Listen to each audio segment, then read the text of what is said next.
Hello and welcome back to the Adam and Roe Show. I'm your host Adam. Roe, are you out there? Yes, I am, man. How you doing today? Really good, really good. Yeah, another fun-filled week. It's WrestleMania weekend as we record this, so WrestleMania hasn't happened yet, so we haven't seen that Eli Drake's debuting in the main event. I'm sure we'll talk about that on next week's show.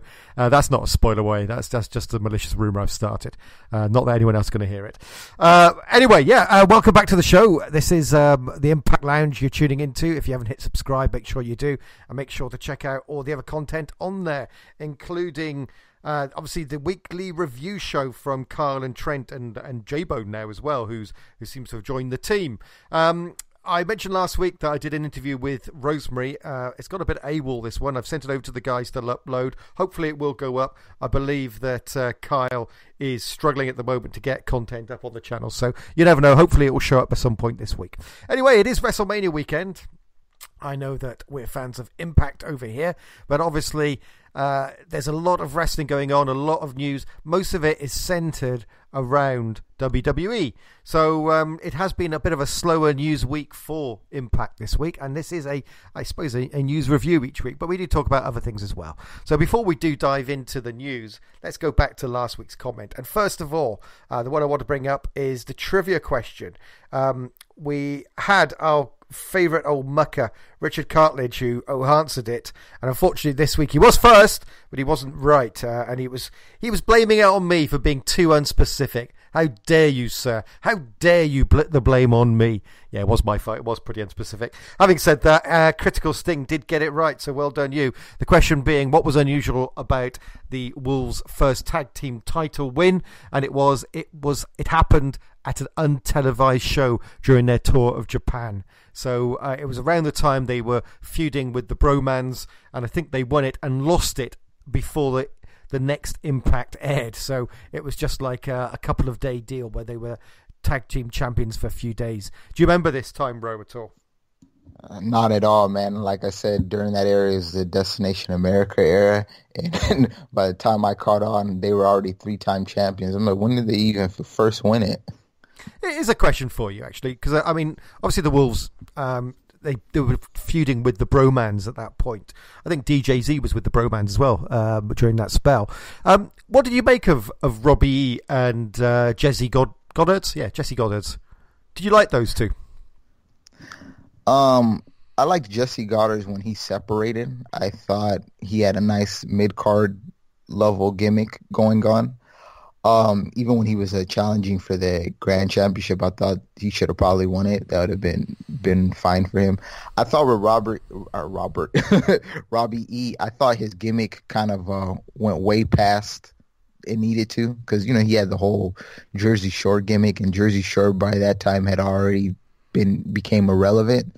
So, but yeah, overall, I mean, he accomplished a lot in TNA at that time. I think he won the X Division title, TV title, and tag. So I just really thought a gimmick change could have maybe helped him some. Well, just my view on them, I actually really liked both of them. And I liked DJZ in that persona as well, when he was their DJ with the burp, burp, burp, burp. I quite liked all that stuff. Jesse Goddards was someone... I used to record a show way before I joined the Impact Lounge, and we used to cover WWE and Impact. But I was always the Impact guy. The other guys used to roll their eyes saying, "No, Cole, let's get on with the WWE stuff." I was always wanted to talk about Impact. And I used to come out with outlandish claims at times to kind of prove a point or two. One of them I said was that Eric Young was better than Daniel Bryan. And it was during the time that, he won the belt the same week that Daniel Bryan won the belt, in a shock title win kind of thing. But I did think that Eric Young at that time was very, very good. The reason I'm bringing all that up is that one of the claims I made, which was most probably, I was recording the show drunk, as I used to back then quite often, was that Jesse Goddard's, I think, could have been a real top star. And when he turned heel on Robbie E., that was one of the best promos I can remember in that year. Now, you most probably weren't watching it, as you said, at that time, but there was a bit where he eventually snapped with Robbie and he turned heel, and I think he applied something like a one-legged Boston Crab on him, and he just completely lost it on the mic as well, and it was brilliant. So, and he had one of the best drop kicks in the game. If you ever go back and look at Jesse Goddard's stuff, he wasn't great in the ring because he was a muscle guy, but honestly, his drop kick was a thing of beauty. So back to Robbie E. Funny enough, I've had him in my car. Now, that sounds dirty. I didn't mean it like that. What I meant is I've actually ferried him between two shows when he was over here doing some stuff for Impact in the UK. So I've interviewed him a couple of times. He's a super, super cool, chill guy. Really, really liked him. And you're right, his original gimmick did go past, its sell-by date, absolutely. But having said that, I also, everyone goes on about Jericho and the list. He had a list way before Jericho. He's a manager, isn't he? Doing, with Rob Terry, I think it was, who was his muscle at that time, where he's saying, you're not on the list or you're going on the list. So I really like Robbie, and it's a shame that they seem to have given him an absolute garbage gimmick over in WWE, because he's just signed, isn't he? I think in NXT, is it? Or... Yeah, but he's got to wrestle, isn't he? They're not going to bring him in just to be a manager. Yeah, I just seen it. I mean, I just like, wow. So he's bound to sign. You never know. He's bound to wrestle at some point. They got Spud over there, and for a little bit, I thought Spud would actually wrestle on the 205 Live, and he's just been a manager ever since then, or I think he's a GM too. So we've seen people who depart and go over there, and sometimes they just become trainers. I think that was they wanted to hire Braxton Sutter for a role like that. So you just gotta wait and see. But yeah, I had seen him. He looked like he was managing some team. WWE just seem to be hoovering up everyone, whether they want them or not, just to stop other people having them. Not that Robbie E could offer anything to Impact at this point, but I quite liked him. He was a good company guy. He did the jobs that he needed to do, and I think he was a real asset to Impact. And it was a shame when him and Jesse went. I'd like to see Jesse come back one day, because I think as a heel he actually got a lot better on the mic when he was a vicious heel. When he was the kind of arrogant broman doofus, I didn't like that. But if anyone remembers that promo that I'm on about, where he lost it with Robbie and he was like frothing at the mouth when he was delivering this promo, it was fab. It was really, really good. Anyway, I went on a bit of a tangent there. We're trying to fill time because we haven't got much news this week, obviously, if I'm talking about Robbie E and Jesse Goddard's. Anyway, let us know what you think, guys. If you like those two, would you want to see them back at any time? So, trivia question this week. Ro and I talked about this one this week, and my original clue, Ro got it within, I didn't think it was even half a second. You knew exactly what I was going to go with. So I'm going to try and make it a bit more difficult. So it's a Who Am I one this week. So the easiest clue is most probably the fact that I played for the Buffalo Bills and New England Patriots in my time before joining the wrestling ring career. But the two other clues that I'm going to give to the specific person who I want you to name this week is that his finisher was name checked on this week's Impact, and it was used in a match by someone on this week's Impact show. So, and it was named as his finisher was. So when the move was done this week on Impact, they said, "Oh, that was blah blah blah." So he obviously played for the Bills, and who else? I said the Patriots. His finisher was name checked this week on Impact, and I'm not going to mention the third clue because I think that would make it too easy, Ro. I think I'm going to drop that third clue. We've got to leave it to some people to get it wrong, let's face it. Yes, I'm looking at you, Mr. Cartledge. Right, so that's this week's trivia question. It was a former NFL player who played for the Patriots and the Bills, and his finisher was name checked this week on Impact during a match. It was used by someone. Right. Okay, so let's dive back into some of the other comments that we had this week. And once again, we had some really good ones there, and we're gonna pick out one or two to talk about. And thank you for the answers, to the questions that we had. There were some people talked about the Eric Bischoff stuff, and I think that. Well, I'll read out one of the comments because it was actually good. It was from our good friend Hakeem Fullerton there. He was saying that there were some good things that, during the Bischoff regime, and the things he picked out were the BFG series, a number of great pay-per-views.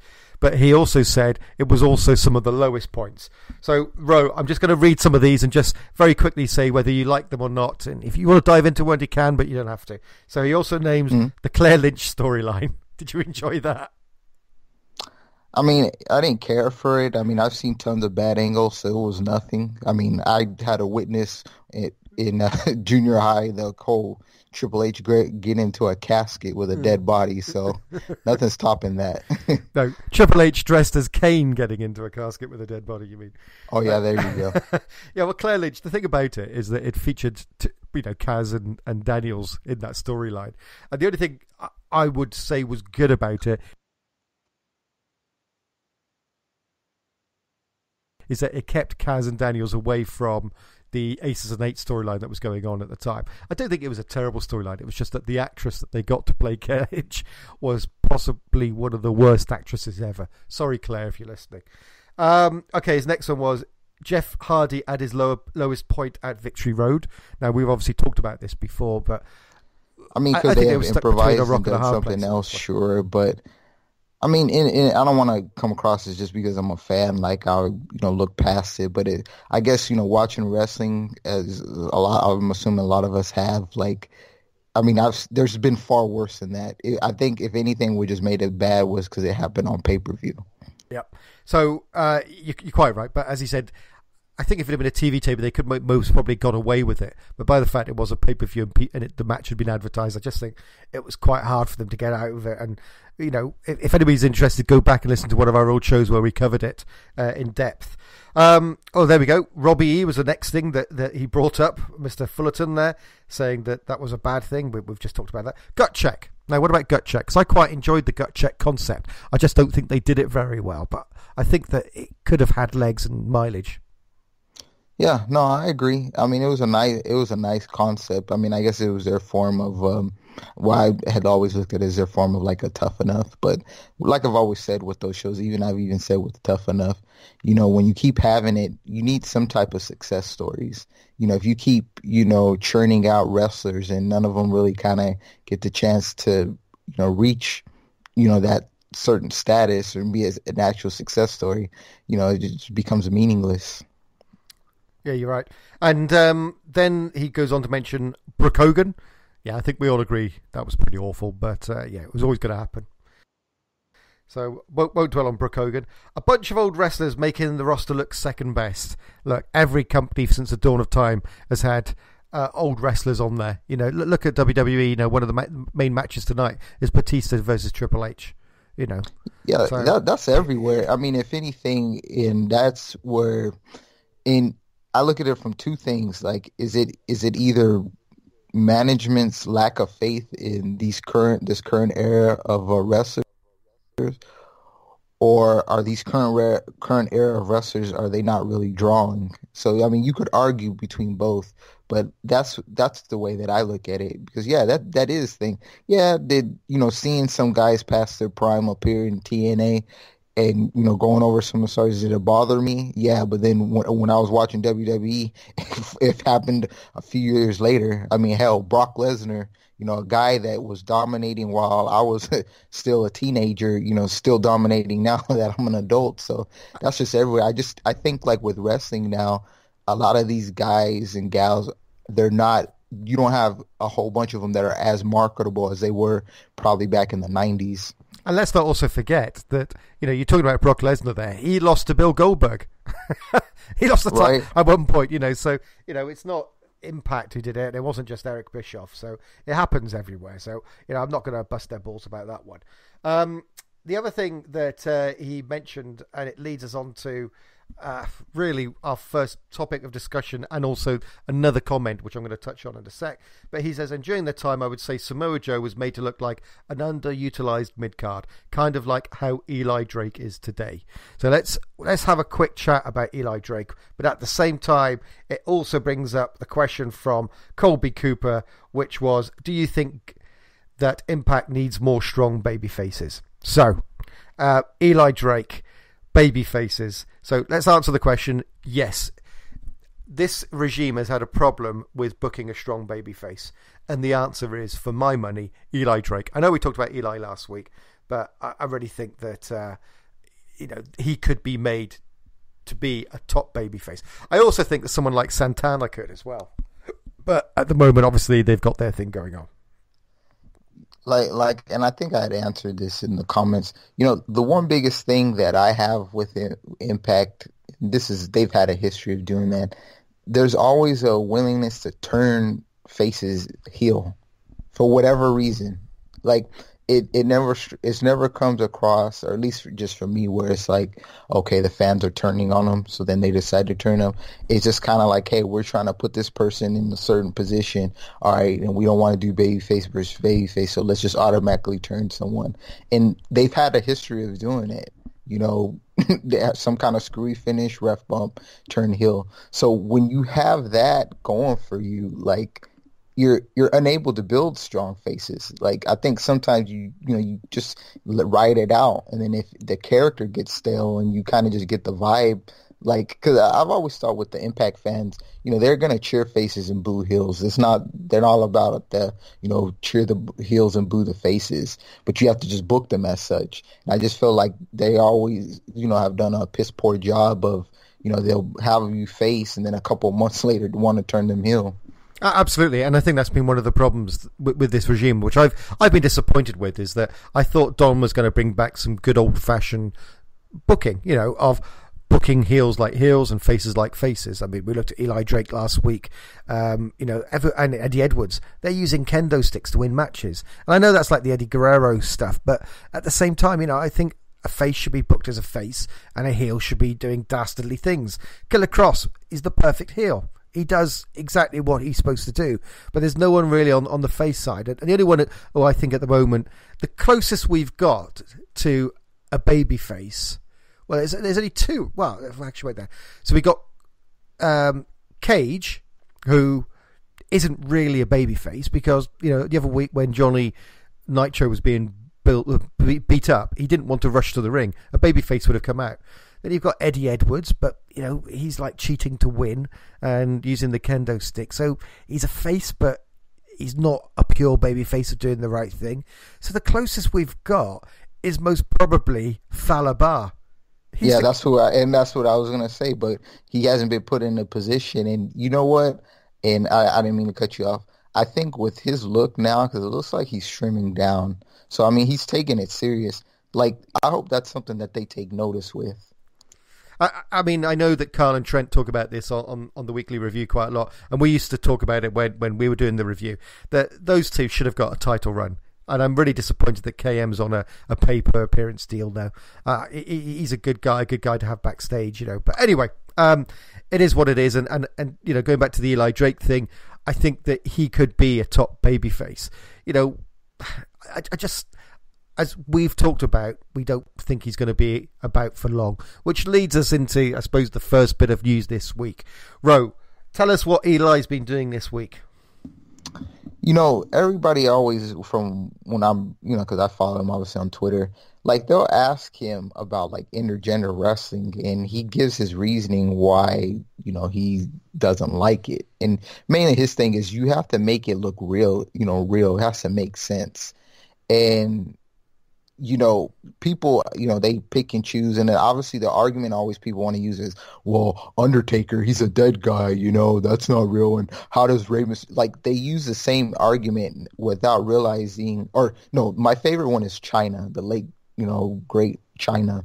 They always use her as an example.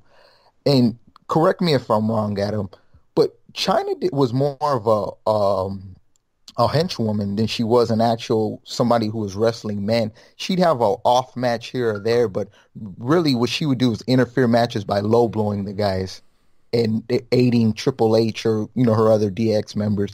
I don't really recall her wrestling too many men one on one. She beat Jarrett for the Intercontinental title in a gimmick match, okay? And then I think the second time when she won the title, it was some sort of a tag team match. But the point that I was trying to make, well, as far as with Eli, he was just saying, like, because there was a picture out where Grace was staring at Killer Cross, and he just said, "There's no way in hell someone should believe a 5'3" woman could beat a 6'4" man."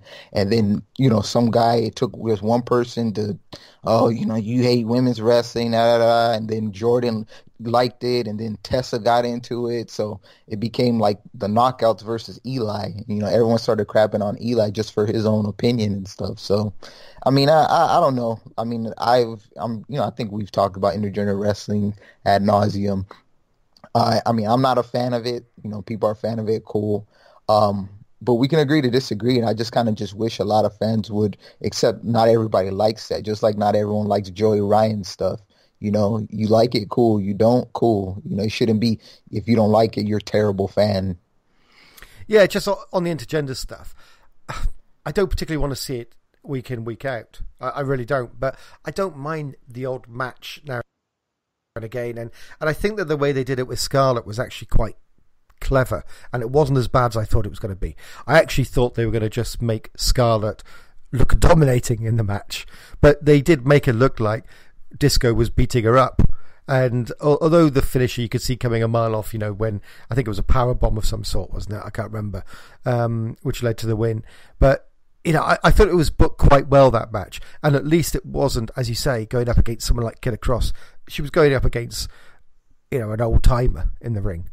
So I didn't mind that match, but I could totally get what Eli says. That if you're putting someone with obvious physical disparity, you've got to make it believable. Now, I don't mind if it was an intergender match and it was like a no holds barred match and something, a bit like the Good Housekeeping match that China did to win the title. There's a leveler in there that you could use weapons or someone could come and interfere, those kind of things. But if it's a straight up wrestling match, Eli's absolutely right. You've got to have some believability in there, and it just doesn't feel like that there's any way that person's going to win unless it's a fluke. It's a weird one, and funnily enough, just going back to intergender, it doesn't have to be intergender. I mean, you look at someone like Madison Rayne at the moment going up against Jordynne Grace. That was booked 50-50 for my liking the other day, because Jordynne Grace is massive compared to Madison Rayne. Madison Rayne looks like a schoolboy with tits. Man, she does. She does. That's nothing against her. I'm sure she's lovely, but she doesn't look like physically dominating. I'm not being funny. She could most probably punch me and I wouldn't feel it. That's the way I feel about it. So to have her go up against someone who's a powerhouse, it just doesn't make sense. And I think that's just as unbelievable as intergender booking. By the way, Don was hilarious. Don and Josh were hilarious in that match, and some of their commentary, by the way, talking about Jordynne Grace. And then I wanted to make a point too. I'm sure plenty have seen it, but the one thing I've noticed too in some of the intergender matches that I have had seen, unfortunately, they're not booked the same as a regular match. So, prime example, I seen bits of Brian Cage versus Tessa. Now, I didn't see Brian Cage wrestle guys bigger than Tessa. They don't get no offense, and he's tossing them around. They can't even get him off his feet. But when he faces Tessa's able to lift him off his feet, do all types of stuff. So what's that supposed to tell me? And I mean, I know it's wrestling and stuff, but they're not booked. Sometimes I feel like they're not booked the same as, like, if you have this larger wrestler who is going to dominate any smaller wrestler, he's not dominating the female participant. It's booked kind of like, to make it seem like she can go toe to toe. And it's like, if you're going to do it, you do it, you got to do it consistent across the board. I've always said like this, not that I really would want to see it, is tell me if you can convince me, name the best woman wrestler out there and put them in the ring against Brock Lesnar. And if they can have a standard match, if you can really buy into she has a chance of beating Brock Lesnar, then I can buy into it. But then again, too, I don't know if I'd want to see some, 130-pound girl taking 20 German suplexes and 5 F5s, maybe one into the ring post, one into the floor. I don't think I'd want to see that. Or hell, give me a Hell in a Cell match, some 120-pound girl tossed off the cage. I doubt we'd see some stuff like that. But, I just kind of just feel like, some people want to make it seem like, hey, it's wrestling. I see from that standpoint, but it's booked different from regular matches. I mean, I think it's safe to say. Yeah, and I think that's why the Scarlett thing was quite well, because, she didn't physically overpower Disco at any point, did she, in that match? So, I think that was booked in the way it should have been, because he's not a top talent, so it's not totally unbelievable. But at the same time, he overpowered her whenever he wanted to, which is... It was believable in that context. I just thought the commentary on that kind of did it a disservice because they were making him out to be a creep for attacking her, and it's like, well, what is he supposed to do? He's in a match against her. Yeah, you're absolutely right. Anyway, so should there be more baby faces? Yes, there should. And here's a question for you: who would you put into those positions then? So if you had to pick 3 guys to be the top faces of the company, who would you go for right now? And I know I've sprung that on you, so I think Eddie Edwards could be one of them. I think Eli could be one of them. And then after that, as a single star, I am going to go for Santana. I think Santana could be a top baby face. Okay, I would say this. I'd replace Eddie. Okay. Actually, I'll replace Eli because I don't see him, as part of the future. I'd keep Eddie as a guy. He'd probably be my 3rd guy. But I would go probably a Santana, and I'd really try a Fallout, just to see what I can get, because I really believe, especially what we've just seen off of Impact this week with, maybe the potential pairing of him and Scarlett.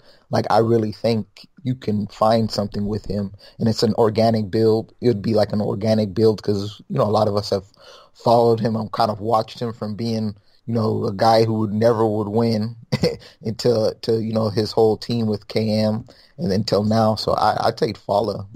Okay. All right. Other news. Let's move on. Let us know, by the way, listeners, loungers, let's have your opinion below. Who would you book as the top 3 baby faces on the current roster? Or even if there's someone else that you can think about that you would want to bring in, who would you book? And let us know why. And don't forget also the trivia question. One final thing is I didn't mention all the other people who commented this week. Sorry.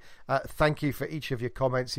Usual suspects are all in there. So thank you very much. I didn't name drop everyone. I tried to last week, but there's loads of people who always and every week do kind of join in, the Taz Show, Hakeem, the Jock Freak, or the J-Rock, not Jock Freak, that sounds weird, the J-Rock Freak, AK Infinity, Whoopsie, you're all there as always, so if I haven't named you, I'm sorry, Luke Avery, etc.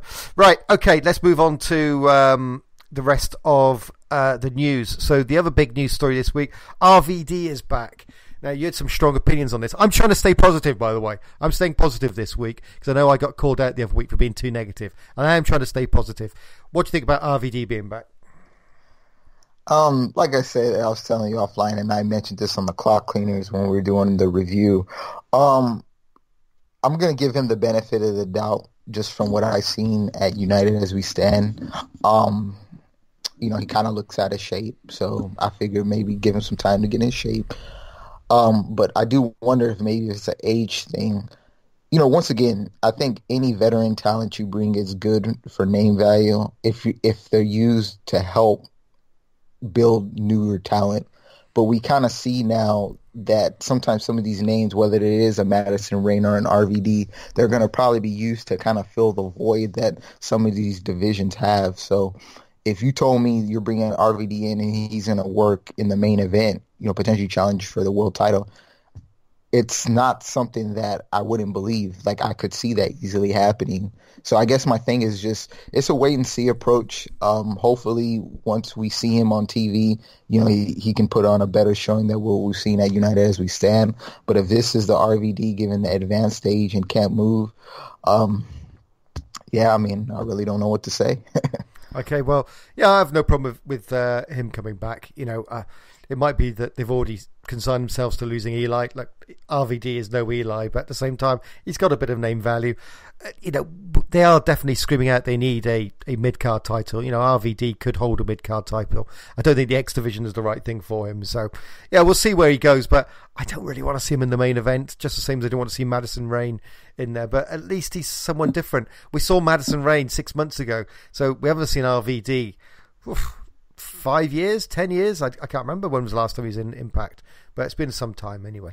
So yeah, I wish the one comment I'd make, if we're gonna bring an older guy, and I'm not saying I don't think he's that old compared to RVD, I'd be fine with him bringing James Storm back. Really, at least I think a lot of us, there's some ties to it, being a TNA original and whatnot. And if you want to thrust him in the main event, we're going to be fine with that. A lot of us do feel that, he didn't get a proper world title run. So if you're going to go the veteran route, at least somebody like that, at least just for me, I guess where I'm starting to feel with this company, I feel like a lot of nepotism is running around, and we see some of Don's former ECW buddies coming in. Like, obviously we got Dreamer. Lance Storm is working behind the scenes, and now RVD. And then I think Rhino, his contract's going to end, I think, in the summer. So I wouldn't be surprised not to see him back. So, God, you just kind of wonder. No, not Rhino. Oh man. Anyway, yeah, I don't think that's Don's booking philosophy, because if he was bringing in his buddies, he might have got Omega or Jericho on there. So, but then again, I suppose maybe they could afford these guys. By the way, you're a WWE fan? Is Bobby Roode on the card at all tonight? You're wrong. I don't follow. I watch a match here or there. I'm unsure though. Like I said, I'm only tuning in. I just want to see the Kofi versus Daniel Bryan match. I'm sure he's probably in that battle royal though. The reason I asked is that if James Storm is a free agent, he has been for a long time, we don't see much of him, that's the place to debut him, isn't it? If he's in a battle royal, get James Storm to come out, there's a ready-made feud, he kicks Bobby Roode out of the match. Anyway, I would love to see James Storm back. I think he's still got a lot to offer, and if he hasn't been wrestling for a year, I saw that he keeps on posting that he's in the best shape of his life. Good. He was really good in his last run. So it was America's Top Team that knocked him out, wasn't it? Who loser leaves town, from memory. That's a trivia question for another time. Right. Okay, so what else is happening? Anything else that you want to cover? Yeah, I think was it this past week or so. I apologize if it's dated, but it was announced that JR joined AEW, and there's been a rumor out that they got something secure for October as far as the TV deal. Now, I don't know, that's here nor there, but mainly my thing was, do you think the succession of AEW landing a TV deal impacts Impact? So in other words, do you think if AEW is able to land TV, land on a station that's, pretty accessible, does that help Impact down the road, try to pursue a better TV deal? Does their success or failure hinder on that? I don't really know, and I've got a feeling I don't think that they really care at Anthem at this point. I think maybe they've hitched their wagon to Twitch. Pursuit is obviously not getting any viewers, or very, very few. I don't think anyone's subscribed to that channel. I don't think it's helped anyone. It's the wrong demographic. I think it's just a home for the time being. I think they really need to get a TV deal. I'd love to see them get one, because people want to watch it on a TV. I can watch it on Twitch. I can watch it on the app. I think you can still watch on the app, but I still record it and DVR it, every week, and watch it at my leisure on my big TV. So I think they do need to get a TV deal, but I don't think AEW is going to have any impact on it at all. I think what they do will be totally separate. The biggest problem for Impact is the signing of free agents, but there's plenty out there. Wrestling shouldn't be about the wrestlers. God, that sounds awful, doesn't it? It should be about the compelling storylines. If it was just about the top stars, you make stars through the stories. You don't make stars through putting on a 5-star match. No, I agree. I agreed. I wanted to touch on those two things. Me personally, I think, I believe that they're fine. The idea was always to go digital. I think, they wanted to have some TV, but the plan was kind of to really just do it just Twitch. I think that because we've heard Ed talk about that in the past, so I kind of have convinced myself that they're probably not gonna get another TV deal. But I was just thinking, like, if AEW doesn't find one, it just shows you that wrestling, a lot of stations aren't big on wrestling. However, if AEW is able to land on, I'm just throwing it, I'll say WGN, okay? You just kind of just wonder how were they able to land one, but Impact wasn't. Is that a kind of a reflection of maybe what, people, what the networks think of Impact or, whatever. And then second, as far as with the talent, Impact's are always going to be able to get the talent. The question is the type of talent you're going to get. And what I mean by that is I really think the youth move. So you think that they're not looking for another TV deal? Is that what you're saying? Well, I mean, I'm just saying if there's one that comes across, I'm sure they entertain it, but I don't think it's on their to-do list. Like, I really just felt like since the move, they've always wanted to go digital. I remember hearing Ed talking about it sometime last year. So I think, with the Twitch, a lot of them getting enough people to watch on Twitch, I think they're perfectly fine with that. But I guess where I'm just thinking is, if AEW were able to land on, I'll just say WGN. I think that's accessible in a lot of homes. Like, is that telling that, well, I mean, obviously I know they got the money, the cons and whatnot, but is that telling that, because I think Impact looked at WGN, but I guess mainly I'm wondering, is that a reflection of them not buying into the Impact product or, whatever else? And then obviously if AEW's unable to land a deal and they were able to get on like Pop or something, like, then it just kind of just shows you that wrestling, people don't want to invest in wrestling like that, like how they might have used to. I'm just amazed that they never ended up on a streaming service, whether it was YouTube Premium or Red as it's called over in the States, or whether they went on something like, Amazon, anything. I'm surprised that they, Netflix. How many times can you rewatch The Office? Well, a lot, but I mean, surely Netflix would want a show like that, but who knows, I'm sure they had those discussions. So it just seems very strange that they're on the channel that they're on. And as you said, it could very well be they just want to monetize Twitch somehow. Don't know how they do that. I'm not the guy to ask. Anyway.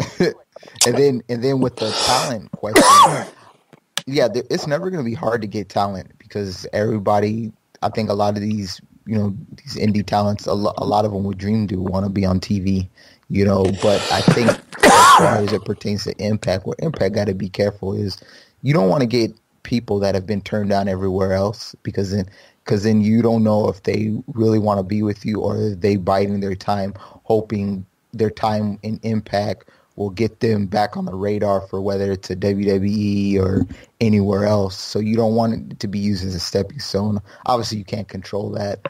I really think you go after young, hungry talent, really wanting to make a name for themselves and not only build their own brand, but, help build the Impact brand. But then, too, that kind of goes along again with management. You got to put, if you're going to be bringing in some of these people, you got to put them in a position to succeed, market them as household people.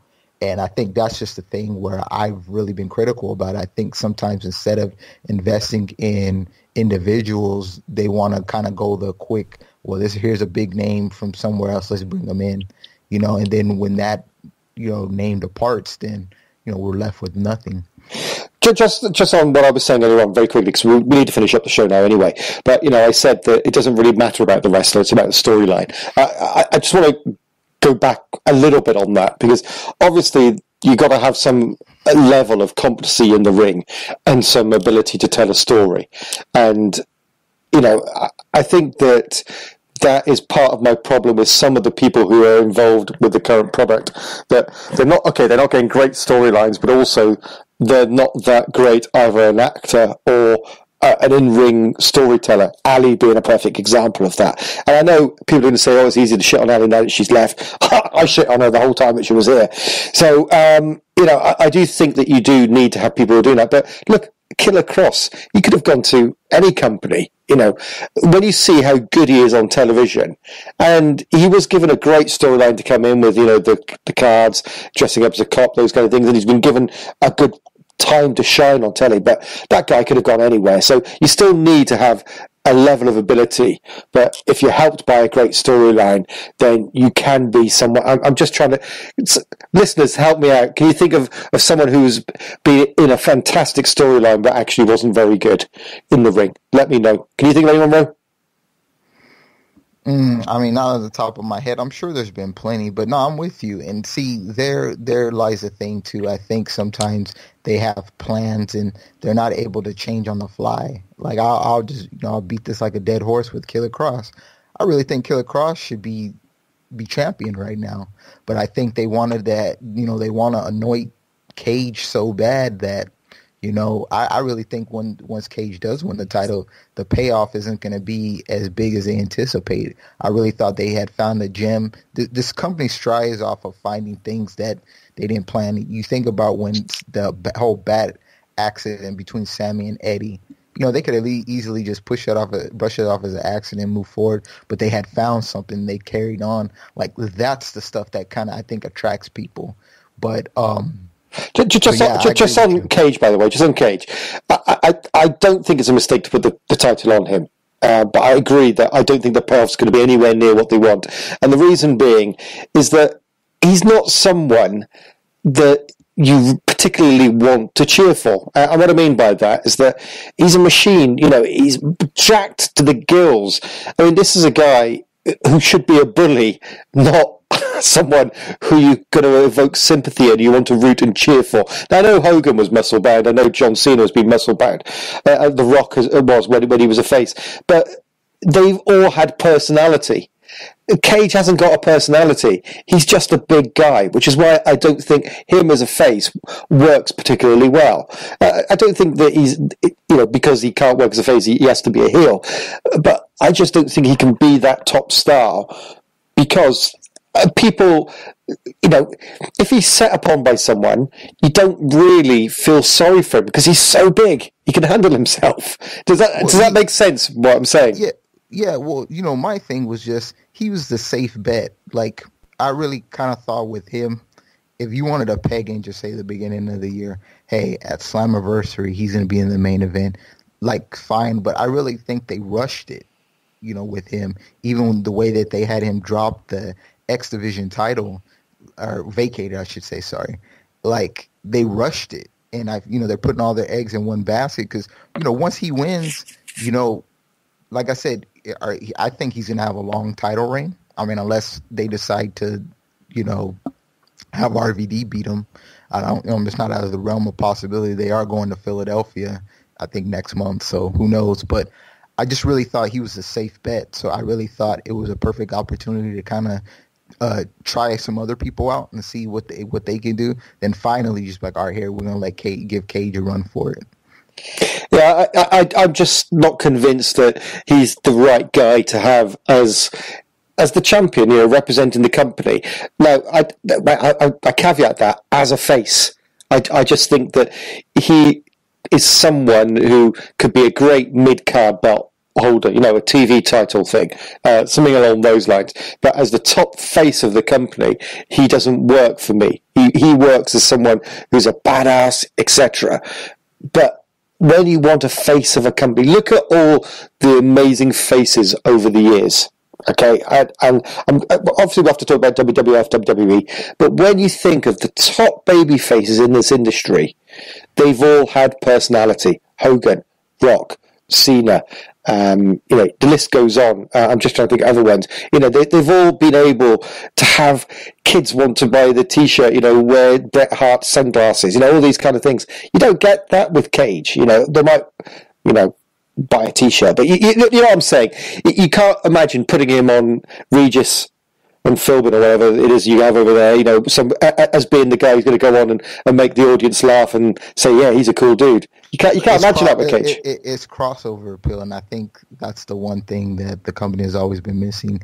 Like, they don't have, and they kind of had it with Johnny. Like I said, I still kind of think with Johnny, the one thing that they missed out on, I don't know why they didn't have him have a small feud with Congo Kong. We never kind of got closure on that. That could have been an easy first feud.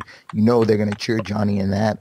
So I thought with Johnny appearing on Survivor, he at least had a little bit of that. Hell, I even was driving on the freeway and he was on some billboard. So I mean, people know of him. But yeah, that's just my thing with as far as it pertains to Cage. But I mean, it is what it is. We'll see. I do think if they do turn him heel, they need to have. I mean, I hope they have somebody, not de facto face, but somebody that's already a face in the wing. But once again, you're doing the same thing, turning it.